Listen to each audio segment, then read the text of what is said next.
আমি দেখতে পাচ্ছি ছাদের উপরে অনেক ছেলেরা ওখানে দাঁড়িয়ে আছে, টিনের চালের উপরে, বাজারের উপরে, এইখানে দেয়ালের উপরে, ওইদিকে গাছের উপরে।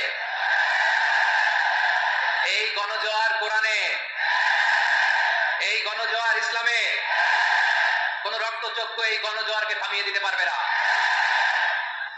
আল্লাহর মেহেরবানি। প্রতিটি উদ্ভুত পাখি দিয়ে, কি পাখি? ওনার সিংহাসনের সাথে পাখিটা উঠতো। এই পাখিটার চোখের মেগাপিক্সেল জুমিং পাওয়ার এত ছিল, 1000 ফিট উপর থেকে মরুভূমির দিকে তাকালে কত ফিট নিচে মিষ্টি পানি আছে এই রিপোর্টটা সুলাইমান নবীর কাছে দিয়ে দিত। হুদহুদকে দিয়ে বললেন, যা চিঠিটা দিয়ে আয়। ইন্নাহু মিন সুলাইমান ওয়া ইন্নাহু বিসমিল্লাহির রহমানির রহিম। এই চিঠি আমার পক্ষ